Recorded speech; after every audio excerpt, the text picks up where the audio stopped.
There's something I learned after 30 years of listening to stories in my practice.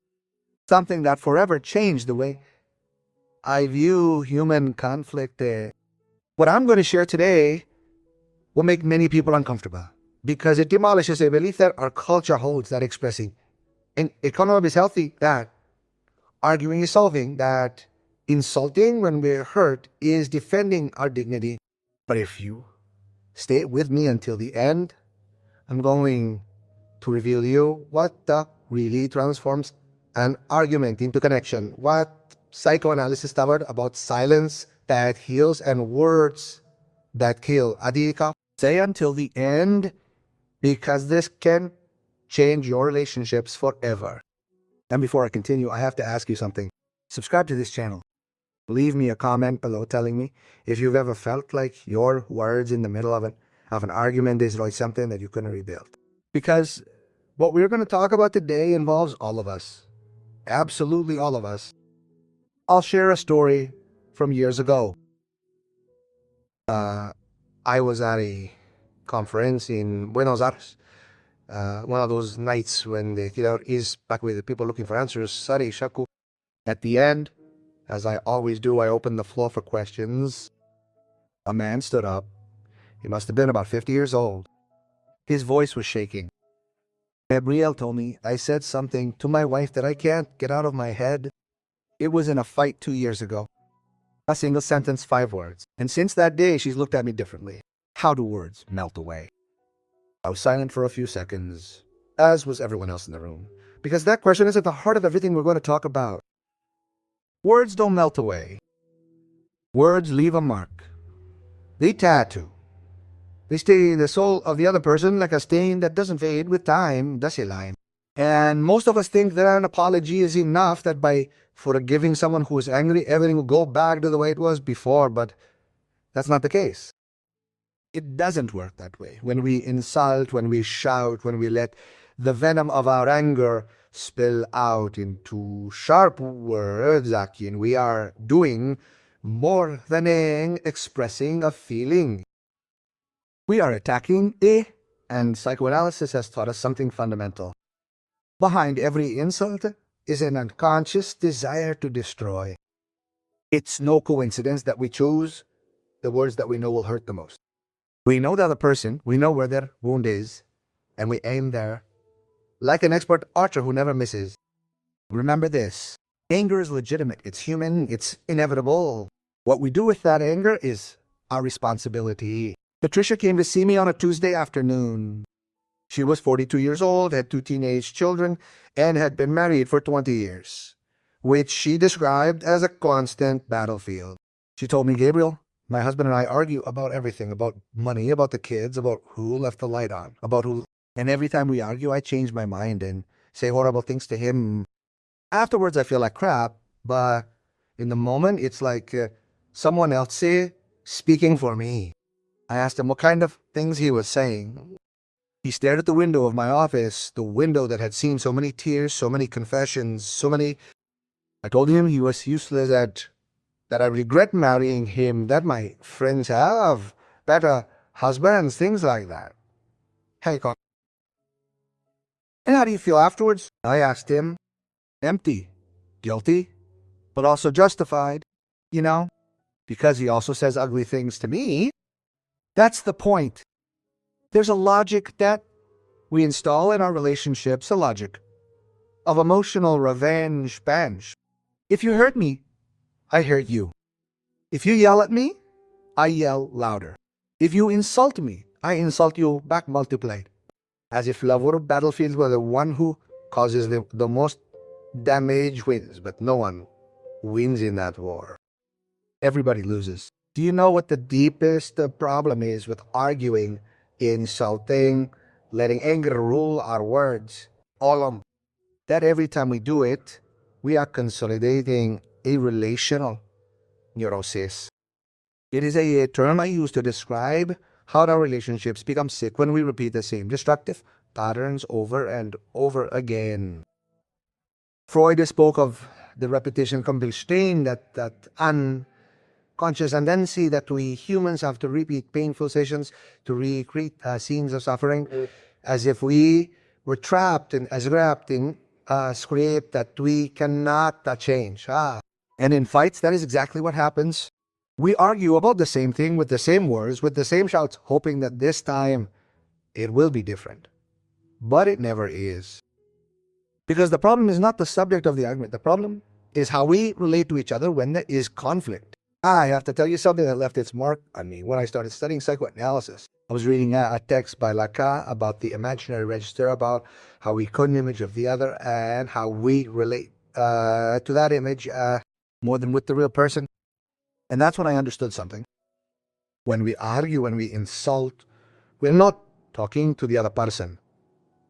We're talking to the image we have of the other person, to our projections, to our fears, to our childhood wounds that are reactivated in the present. Let me explain it to you in another way. When your partner tells you something that hurts you and you react with an insult, you're not just reacting to what they said.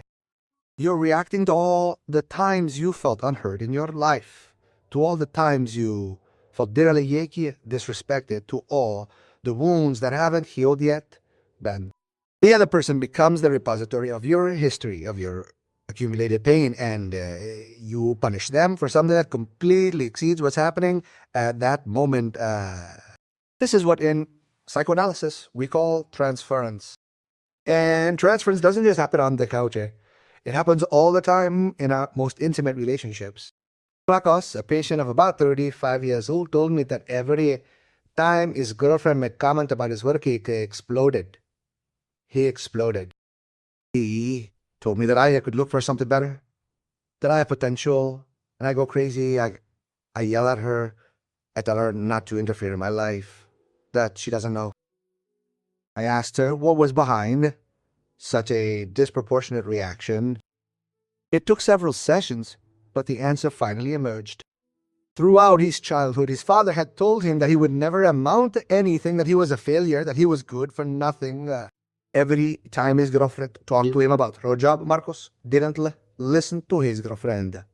He listened to his father and reacted the way he had as a child, with helplessness and rage. Do you understand what was happening there? His girlfriend had no intention of hurting him, but Marcos was reacting to a ghost, to a voice from the past that was still alive inside him, and in that confusion he was destroying the relationship with the one who truly loved him. Now I want you to think about this. How many times have you reacted explosively to someone and then, with a cool head, realized that what bothered you so much wasn't even that serious? How many times were your words disproportionate regarding what happened? That's not a coincidence. It's the unconscious at work. And the first step to stop arguing, to stop insulting, to stop letting anger rule our relationships is acting, to understand that not everything we feel in the moment corresponds to the present moment. There's a story behind it. There's always a story behind it. But here comes the hardest part, the one we find hardest to accept. It's at the other person's responsibility to carry our story. It's not your partner's responsibility to heal the wounds your father inflicted on you. It's not your friend's responsibility to repair the abandonment you felt when your mother wasn't around. Each of us is responsible for our own wounds. And part of growing up, of maturing emotionally, is taking responsibility for that. I'm not telling you to repress what you feel. I'm telling you to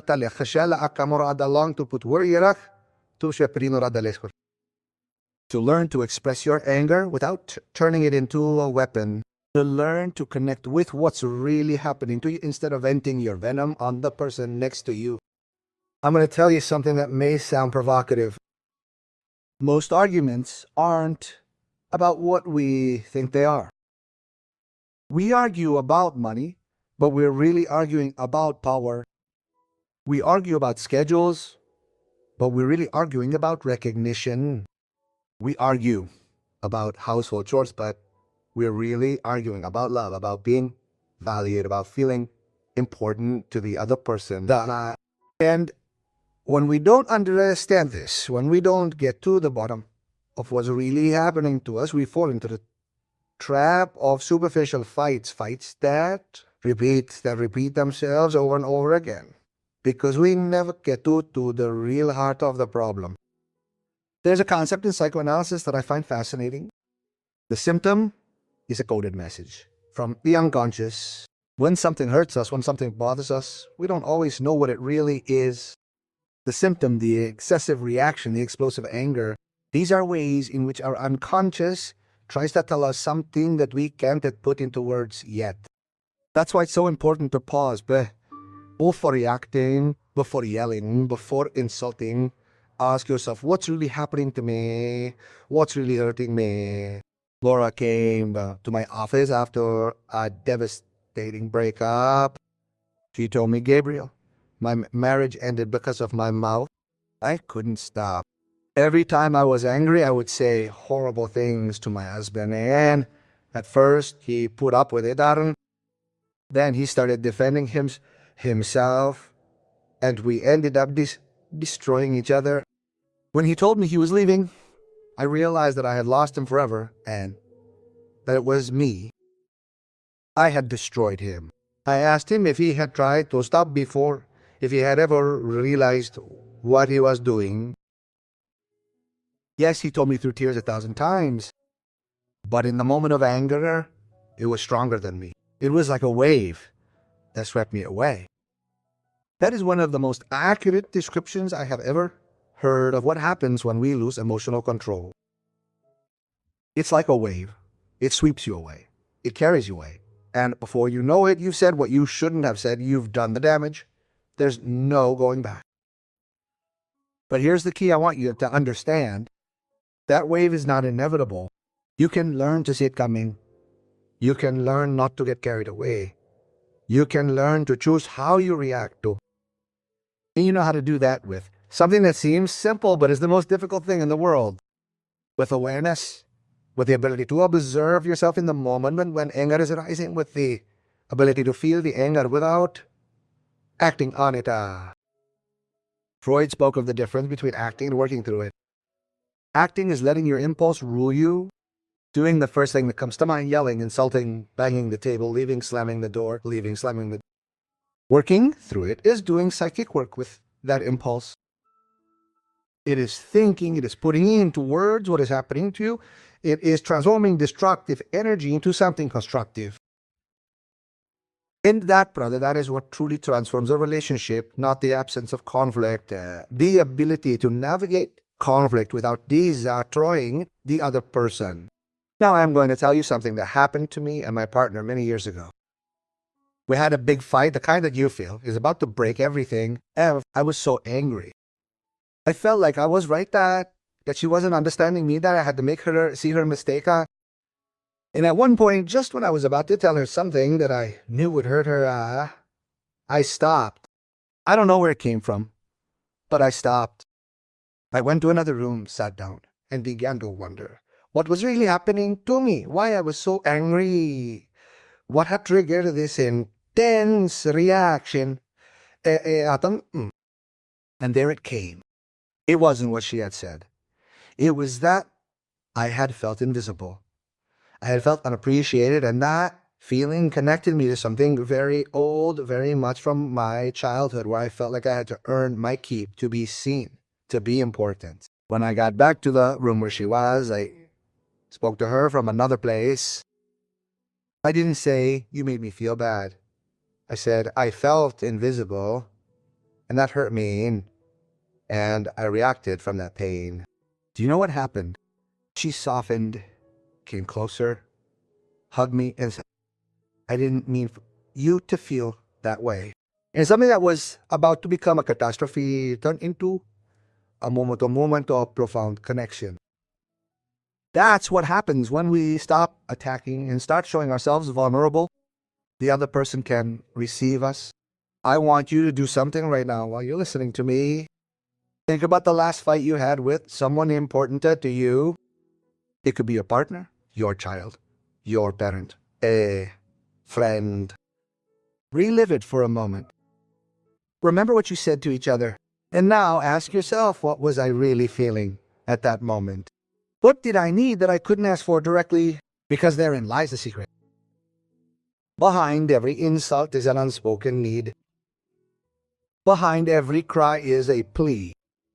Behind every attack is a longing to be loved, to be seen, to be important to the other person. But when we attack, when we insult, we achieve exactly the opposite. The other person defends themselves, closes off, walks away, and we are left more alone than before. Rightfully so, but alone. Psychoanalysis taught us something fundamental about human relationships. It's not enough to consent. We have to be able to put into words what we feel in a way that the other person can hear.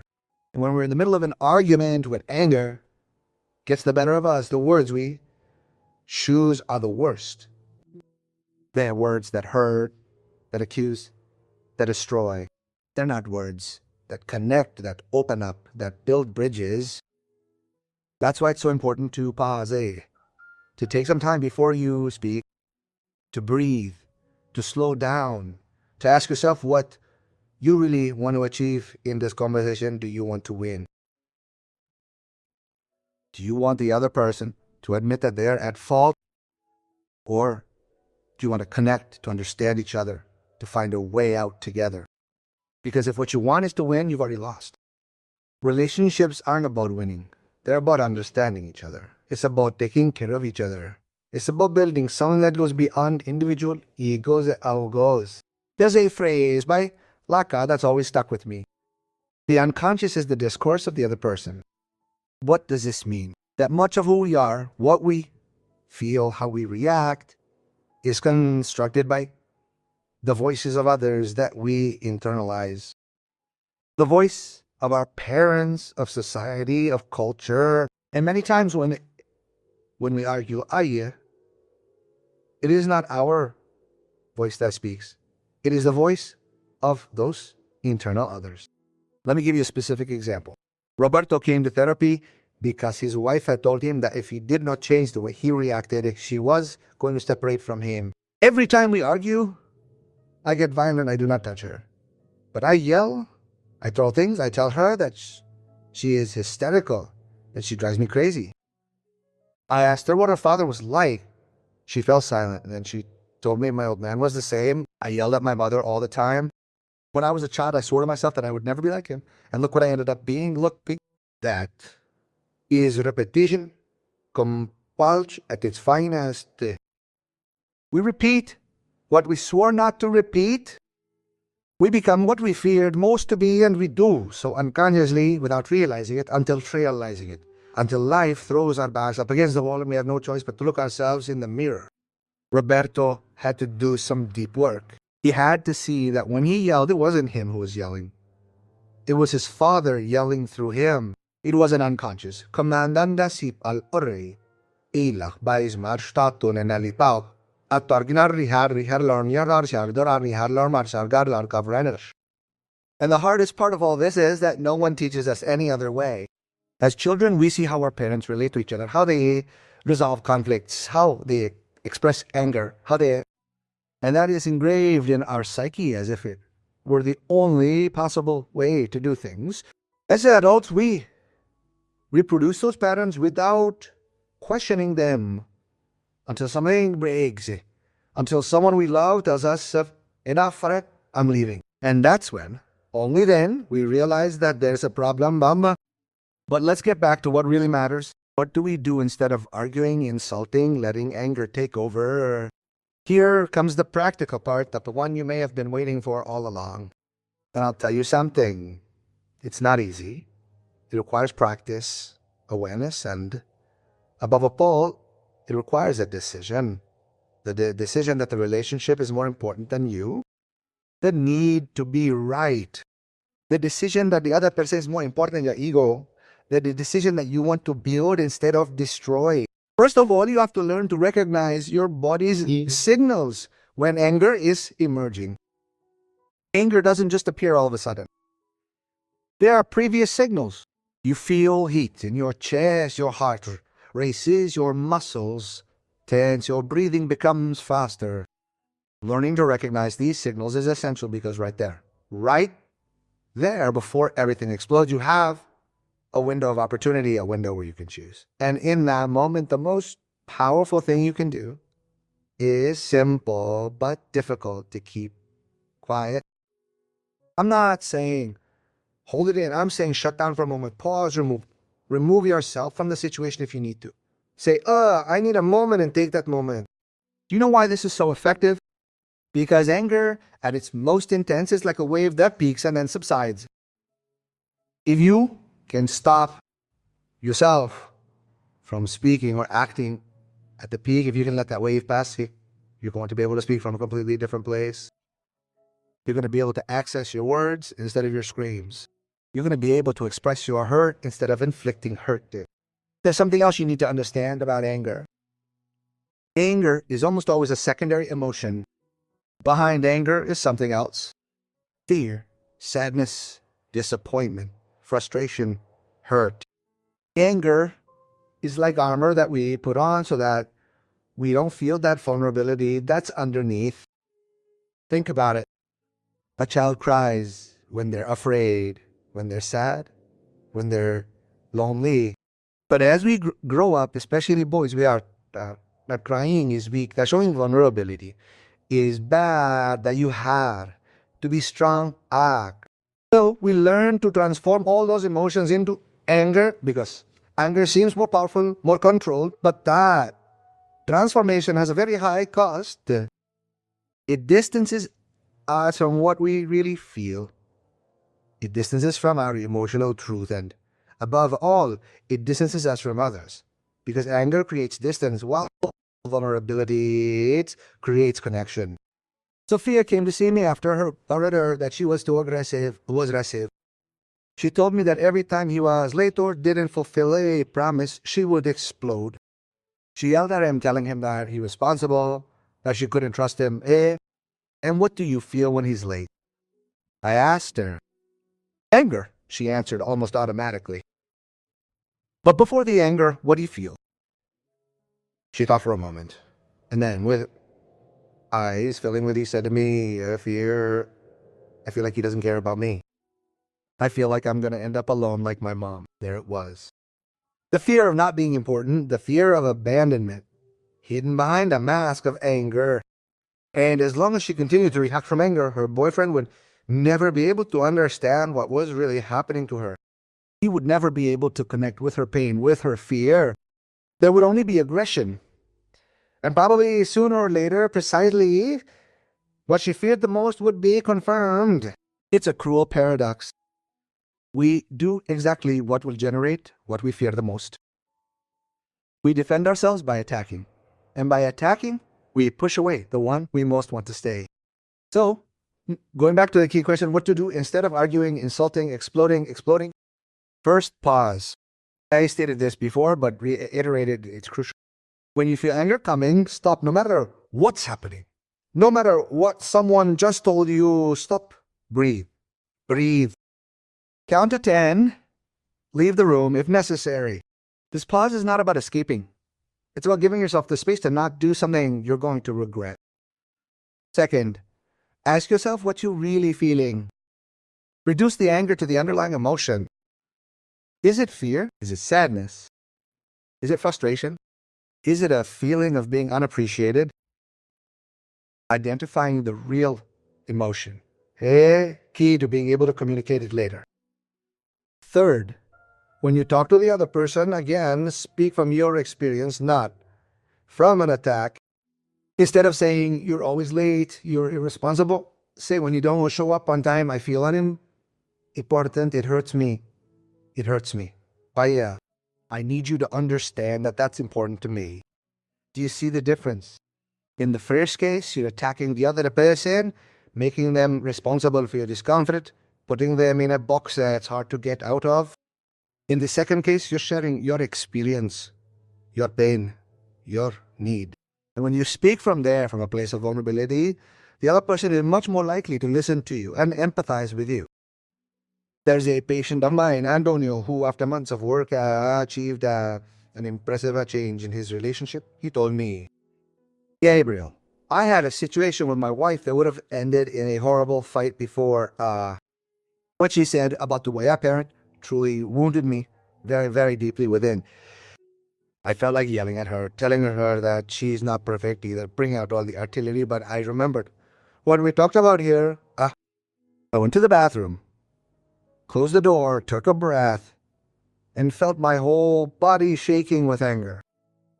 I waited until it calmed down a bit, and when I came back, I said, "What you said hurt me. It made me feel like you think I'm a bad father." And that's something I struggle with all the time. My own feeling of not doing things right. Your comment touched that wound. And what happened? I asked her. Her eyes filled with tears. She hugged me, apologized, and told me that she hadn't meant to say that. That sometimes she also speaks from her own insecurity. And we ended up having one of the deepest conversations we'd had in years. That's what happens when we stop attacking and start showing ourselves. The other person can see us, can get close, can take care of us. But to get there, we have to overcome a fear. The fear of showing vulnerability. The fear that the other person will use that vulnerability against us. The fear of seeming weak. And there's a risk. Not all people are prepared to receive our vulnerability with care. But if you're in a relationship where you can't show vulnerability without being attacked, you have a much more serious problem than arguments. You have a fundamental problem of trust, of emotional security. Now I want to talk about something that seems central to me. The difference between arguing and dialoguing. Arguing comes from the Latin word discussare, which means to shake, to hit, to shatter. When we argue, that's what we do. We hit the other person with our words. We shake the relationship. We shatter the pasapa of understanding. Dialogue, on the other hand, comes from the Greek word dialogues, which means through to our erralo, through the logos. Dialogue is a bridge, a joint construction of meaning. In dialogue, there is no winner or loser. There are two people who are trying to understand each other, who are searching together for a truth that does not belong to either of them individually, but to both of them. And here's something that I think is essential for you to understand. In a healthy relationship, every conflict is an opportunity to deepen the connection. Every disagreement is a chance to get to know each other better, to understand each other better, to build something more solid, but only if we know how to navigate that conflict without destroying ourselves along the way. The best relationships are not those that are conflict-free. They are those that know how to navigate conflict constructively. They are those that have learned that difference is not a threat, but a source of wealth. That disagreement does not mean a lack of love, but rather human complexity. But to get there, we have to let go of the need to be right. And this is the hardest part of all, because our culture has taught us that being right is important, that we have to defend our point of view, and that giving in is losing. And we enter relationships with that logic, with that chip. And we turn every disagreement into a battle to prove who is right. But I ask you, what good is being right if you lose the relationship? What good is winning the argument if your partner walks away? What good is proving the other person wrong if they don't want to be with you anymore? I'm going to share something that happened to me with a friend years ago. We had big disagreement about a political issue. I had one position, he had another. The conversation started to get heated. I felt like I had to convince him, that I had to make him see that he was wrong and he was on the same page. Until at one point I realized that we were on the verge of having a serious fight about something that neither was going to change. Neither was going to convince the other in a friendship until I stopped Zed, took a breath and said, look, I think we have different views and that's okay. I'm not going to convince you, you're not going to convince me, but our friendship is more important than this issue. Can we disagree and still be friends? At the end, he looked at me and then smiled. Be right. Of course we can. And we remained friends. And we still had different views on many issues. But we stand that the relationship was more important than being right. That's emotional maturity. Understanding that you can love someone who thinks differently than you, that you can be in a relationship with someone who has different values, different tastes, different ways of seeing the world, and that precisely that difference can enrich you instead of threatening you. But for that, you have to let go of control. You have to let go of the fantasy that the other person has to be like you, think like you, react like you, Maria. The other person is someone else. A mystery, someone you'll never fully get to know, and instead of scaring you, that can fascinate you. There's something else we need to talk about: silence. There is a type of silence that is destructive. The silence of resentment, of passive revenge. That silence that we use as punishment, that we use to make the other person feel bad, that we use as a weapon. Silence is useless. That silence is as damaging as yelling. But there is another type of silence, a silence that heals. The silence of listening, the silence of being present without needing to fill the space with words, the silence that tells the other person, I am here, I am listening to you, I don't have to say anything, I just need you to know that you know that not alone. That silence is powerful.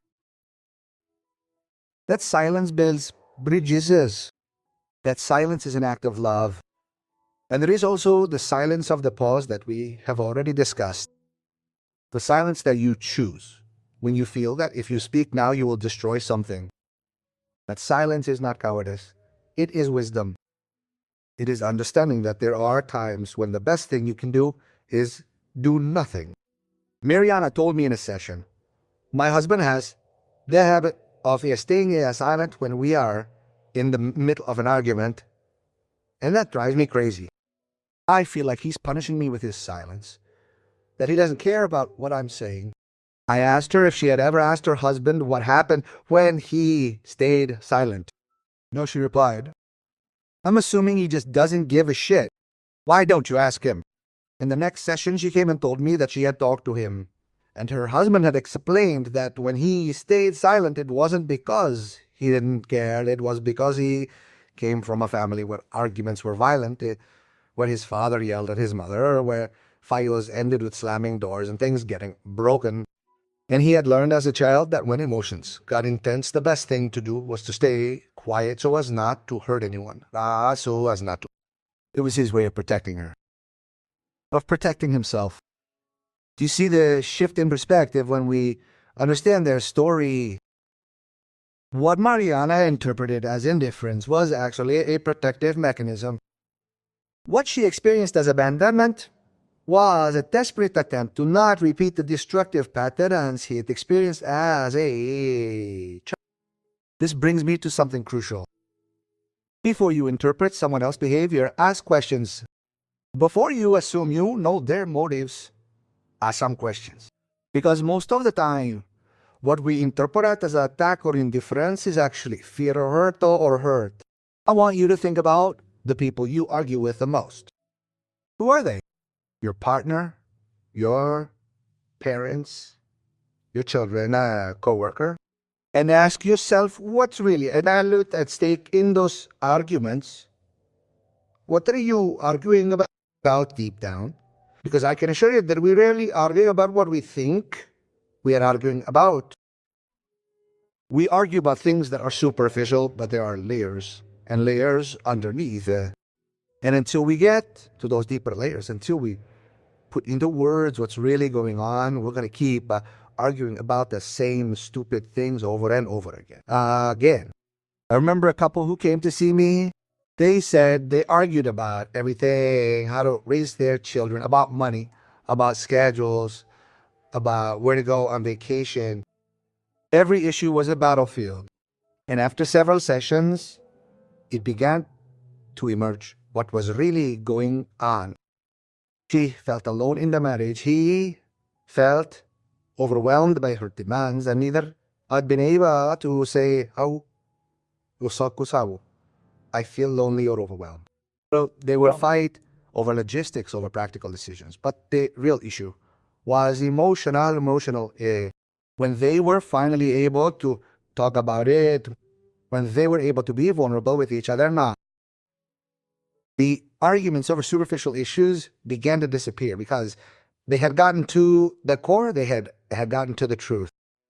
And here, something I want to make very clear. The truth isn't always pretty. Sometimes the truth hurts. Sometimes when we come clean, when we say what we really feel, it hurts the other person. But there's a huge difference between hurting from a place of vulnerability and hurting from an attack, like when you tell your partner, I feel alone in this relationship, it can hurt. But it's very different saying, you make me feel lonely because you're a selfish person who only thinks about yourself. Do you see the difference?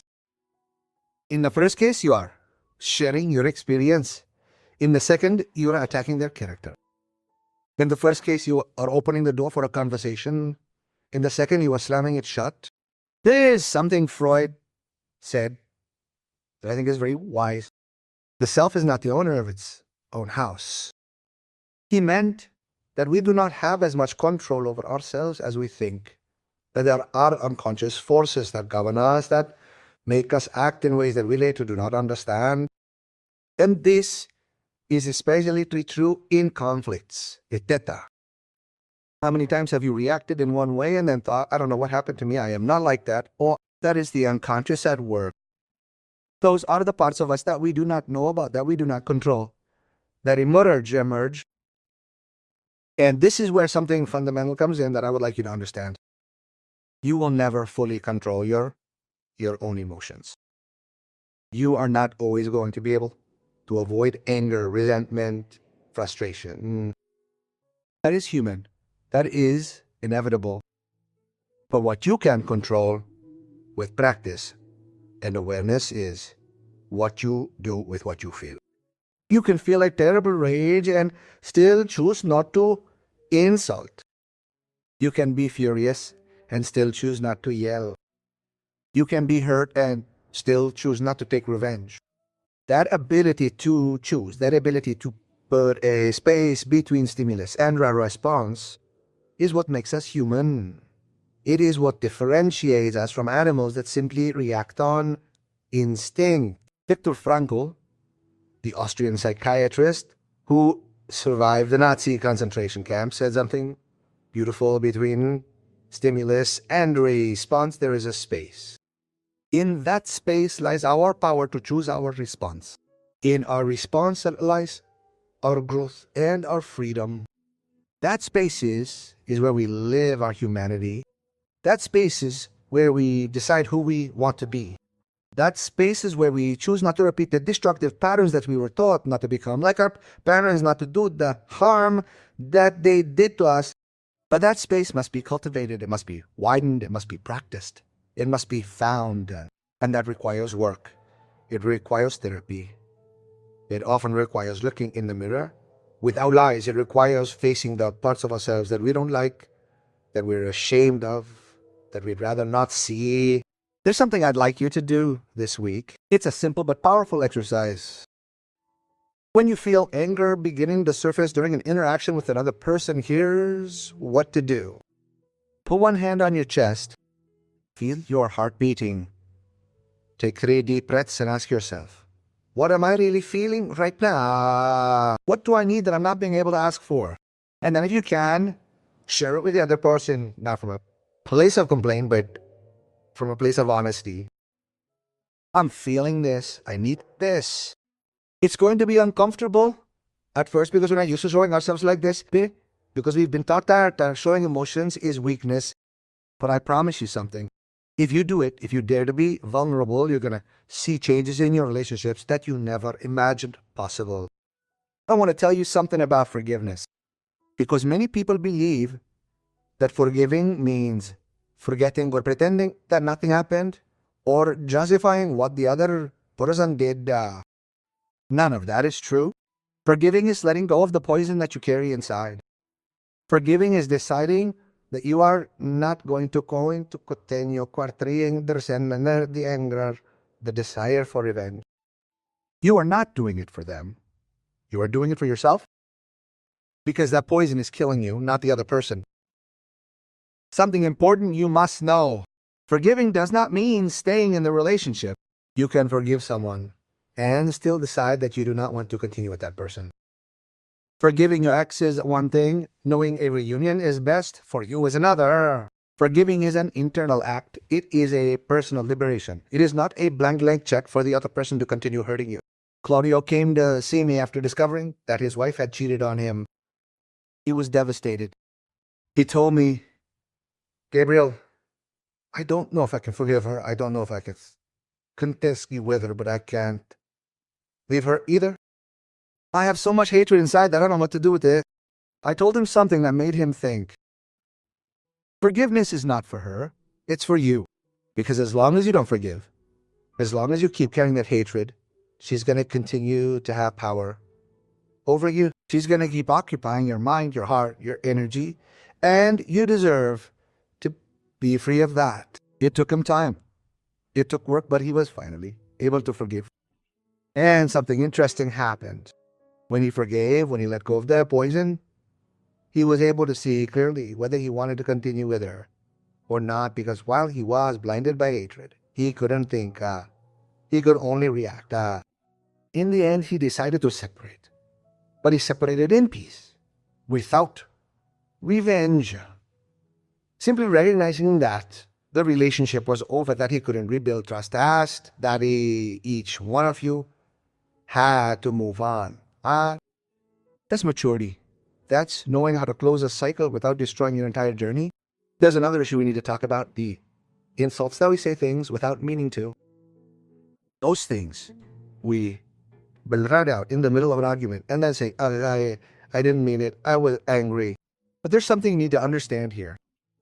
In psychoanalysis, there's no such thing as unintentional. Even in a moment of anger, everything we say carries a hidden unconscious meaning.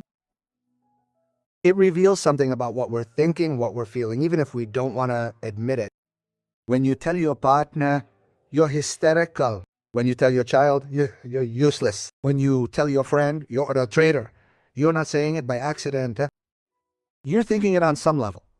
Maybe not consciously, maybe not all the time, but it's there. And those words, once they're out there, can't be erased. That's why it's so important not to get to that point, not to let anger take you to a place where you say things you can't say, because then no matter how much you apologize, no matter how you say you were out of your mind, the other person heard it, and those words are going to echo in their head every time they look at you, every time they look at you.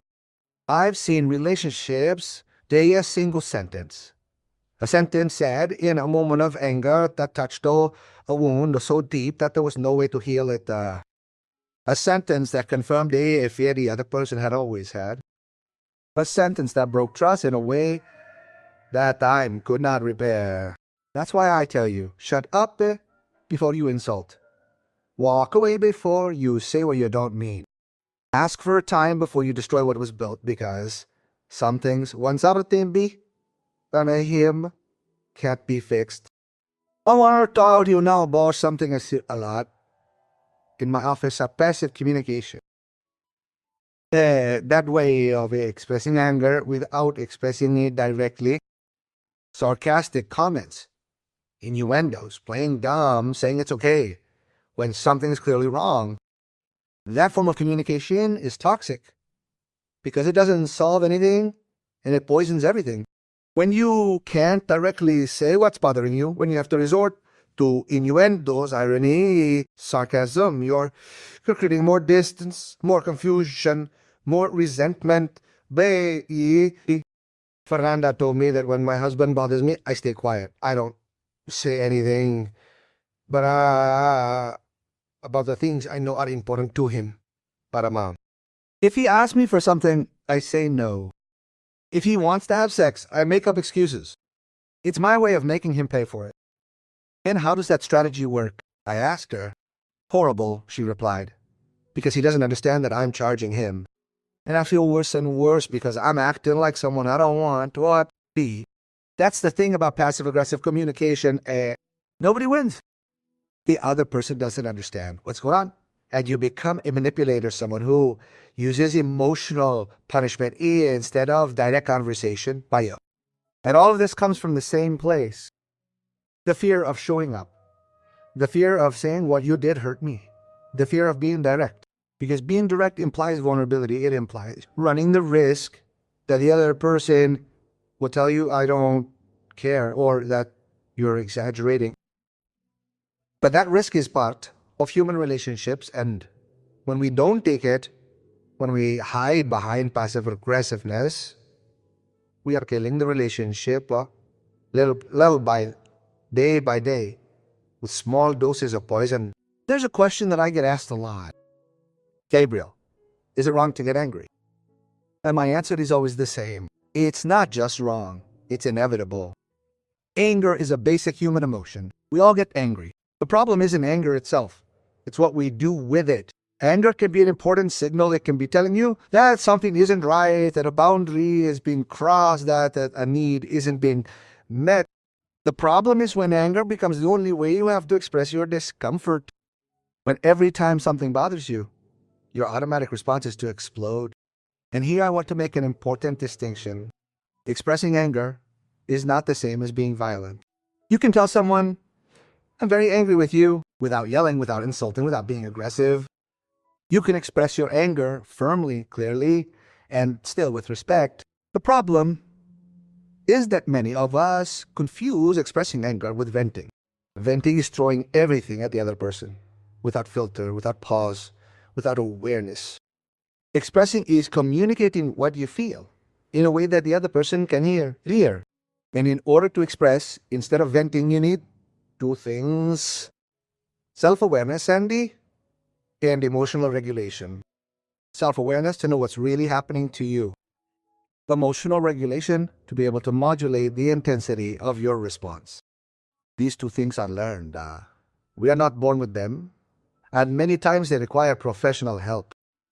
Because if you grew up in a home where there were no models of healthy communication, where you were not taught to identify and express emotion, you have to learn it from scratch as an adult. And that is hard work, but it is worth it. I want to tell you about something that happened to me a few years ago. I was giving a talk and a woman raised her hand and said to me with tears in her eyes, Gabriel, I said horrible things to my son when he was a teenager. Now he is an adult, he is 30 years old, and our relationship is distant. He forgives me. He says he understands that I was going through a difficult time, but I can't forgive myself. How do you live with that? I was silent for a moment. And then I said, I don't know if you'll ever be able to forgive yourself completely. Maybe there will always be some pain when you remember that. But the only thing you can do is be different now. Show your son with your actions today that you are not the same person you were then. Build a new relationship where he can see you as you truly want to be seen. She cried and then thanked me. This makes me think of something important. We all make mistakes. We all hurt the people we love at some point. Perfection doesn't exist. But what does exist is the possibility of changing, of growing, of being better. And part of that is recognizing the damage we've done without excuses, looking it in the face, and deciding that we don't want to continue being that person. Therapeutic work, like analytic work, is not about making us perfect people. It's about making us more aware, more responsible for our actions. More capable of making choices instead of reacting automatically. Now I want to talk about something that is difficult but necessary to differentiate. Differentiate between an occasional or violence, because there is a line that sometimes blurs, and it is important to recognize it. It is one thing to argue, get angry, say something too much in a moment of anger, and then be able to talk about it, ask for forgiveness, and make amends. It is quite another when the insult, the yelling, the disqualification are constant. When there is a pattern where one of the parties systematically belittles, humiliates, or controls the other, that is no longer a communication problem. That is psychological violence, and it needs to be named as such. Many people, especially women, come to my office describing terrible situations but minimizing them. It is not that serious, they tell me. Sometimes he goes overboard. He says ugly things to me, makes me feel useless, but then he regrets it. And I have to tell him something that hurts. That is violence. And no amount of regret later will erase the damage that is being done. If you are in a relationship where insults are commonplace, where contempt is a part of everyday life, where you cannot express what you think without being ridiculed, you are not in a healthy relationship. You are in a toxic relationship, possibly violent. And what you have to do is not learn to communicate better, Cómo. What you have to do is get out of there. Because there are things that cannot be fixed with communication. There are things that speak of a structural problem in the way the other person relates. And you are not responsible for healing anyone. The onus is solely on you to care for yourself, protect yourself, and set boundaries that uphold your dignity.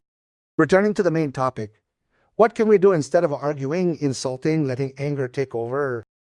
I am going to give you concrete tools, step by step, because the theory is all well and good, but you need to know what to do in the real moment. When you feel anger rising in your body, the first step is to recognize the physical signs of anger. As I said, your body warns you before you explode. Learn to recognize your signs. For some, it is the heat in their chest. For others, it is the tension in their jaw. For others, it is the feeling of your heart racing. I know your cues, because that's your first window of opportunity. Yeah. Step 2, take a physical pause. This is literal. Get out of the place where the conflict is happening. Go to another room, the bathroom. I'd say, I need a moment, and take that moment. It's not about running away. It's about giving yourself space so you don't react from the worst possible place. Step 3, take a breath